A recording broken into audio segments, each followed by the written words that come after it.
Avec tous ces événements, pensez-vous que ce sera l'année de la Géoula? Nous avons le devoir, en tant que juifs, d'attendre chaque jour la Géoula. C'est une mitzvah qui nous est demandée pour avoir de plus en plus de mérite, car, comme on le dit, Tzipita Yeshua, est-ce que tu as attendu tous les jours la Géoula? Mais c'est vrai que même si jusqu'à aujourd'hui, il y a eu beaucoup d'événements, comme on attendait tous pour le Pessah du Covid, la venue du Mashiach, et on était persuadé vraiment qu'on arrivait à l'apogée. Ça y est, on avait tous les signes qui étaient présents. À plus forte raison aujourd'hui, parce que je vais répondre franchement, je ne sais pas si c'est l'année de la Géoula, mais tout nous pousse à penser que oui. Pour plusieurs points que j'aimerais partager avec toi, puisque tu poses la question.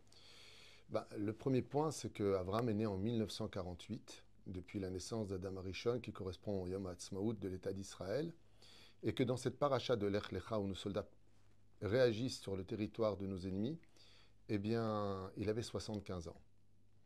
Et nous sommes dans la 75e année de l'indépendance de l'État d'Israël. Tout comme dans la Bible, Dieu s'adresse à Abraham pour le dévoiler à ses 75 ans, d'un coup, il y a un redévoilement de la nation juive sur sa terre à sa 75e année. De qui plus est, les Chachamim, comme le dit la Gemara dans le Talmud de Sanhedrin, nous annoncent qu'à la fin de la Shemitah, nous avons fini la Shemitah pendant la fête de Sukkot. Ça s'est passé à la fin de la fête de Sukkot. Donc ces signes-là, on ne peut pas les ignorer. Un autre point qui est assez flagrant, c'est que les Juifs, pour la première fois de diaspora, ne se sentent plus du tout en sécurité en galoute. Et que la galoute est remise elle-même en question. Il y a ce que les gens savent, il y a aussi ce que les gens ne savent pas. Mais beaucoup de Juifs aujourd'hui se remettent en question, que ce soit au Canada, aux États-Unis, en France et ailleurs, sur le fait de quitter. Car l'insécurité est probante. On sait qu'aujourd'hui, il se passe quelque chose qu'on n'a pas connu depuis très très très longtemps, même depuis 1967, des soulèvements de millions de personnes, qui d'ailleurs, dans le point suivant que je voulais partager, c'est que on a de notre côté on peut dire une union comme on l'a rarement eu, et un amour gratuit, qui sont les deux points de la Géoula. Quand est-ce que viendra la Géoula? Quand on sera capable de s'aimer gratuitement et qu'on sera tous unis. Cette guerre nous a tous unis et on est tous là, les uns pour les autres en tout cas. Les nations du monde montrent leur vrai visage aujourd'hui. Une haine tout simplement antisémite, la haine du juif, quitte à ignorer la vérité, voir les images, entendre ce qui s'est passé sur le terrain, c'est constamment rabâcher des choses pour lesquelles l'hypocrisie des nations du monde est une fois de plus flagrante, comme à l'époque de la Deuxième Guerre mondiale, où personne n'a rien à faire de ces Palestiniens, personne n'aura ouvert les portes, même pas la Turquie, où ils ont débarqué avec 1,5 million de manifestants pratiquement, à créer la haine du juif, au lieu tout simplement de leur ouvrir les portes et de les accueillir, ces pauvres Palestiniens. Personne ne fait rien pour eux, si ce n'est que la nation d'Israël. Ce qui fait que non seulement nous nous battons, nous restons moraux, mais nous sommes accusés et faussement accusés face à des mises en scène de réalité en ignorant la vérité. Je ne sais pas si tu comprends ce que je suis en train de dire, mais c'est quand même très important de l'analyser pour bien assimiler à ce qu'on est en train de vivre aujourd'hui. Encore un point très important, c'est la première fois depuis l'État d'Israël que le Premier ministre Bibi Netanyahou dit qu'aujourd'hui le combat, ce n'est pas un combat contre simplement le terrorisme et que nous sommes la première barrière à essayer de faire tomber une bande de gangsters qui se fait passer pour des héros ou les libérateurs d'un pauvre peuple soumis. Mais bien, hier, il a dit dans son discours quelque chose de très intéressant. Le combat d'Israël, c'est le nouveau Yom HaAtzmaut. C'est-à-dire qu'il y a réellement ici une remise en question sur l'État hébreu. Et ça aussi, ça fait partie de la Géoula. C'est-à-dire qu'il y a une espèce de triat amétim, comme on le voit à la mort d'Abraham ou dans la fin de la paracha de Chaye Sarah, où Ishmaël accompagne Yitzhak. Il y a une renaissance de la nation juive à ce moment-là. Donc, est-ce que oui ou non, Enini Odea? Par contre, ce qui est certain, c'est qu'après tous ces événements vécus, avec 230 otages de nos enfants, de nos frères et sœurs prisonniers dans les mains du Hamas, on ne pourra pas de toute façon revenir à quelque chose qu'on a vécu après tout cela. La haine est beaucoup trop grande, la- les pays s'arment, des bateaux de guerre s'avancent, des complots se réalisent, la Chine et l'URSS se serrent la main aujourd'hui pour devenir les futures grandes puissances du monde et anéantir les États-Unis qui en profitent aujourd'hui à travers l'État d'Israël pour régler ses comptes avec l'Iran pour les matières premières qui s'y trouvent. On n'est pas idiot non plus. Ça bouge sur l'échiquier du monde. Et il est évident qu'après tous ces événements, même si on ne vit pas la Géoula proprement dit avec le Mashiach, le Beth Amikdash et tout ce qu'il s'ensuit, il y aura quelque chose qui aura changé. On est dans un tournant extraordinaire pour lequel d'un côté ça fait peur, mais de l'autre côté, nous sommes les acteurs de la Géoula.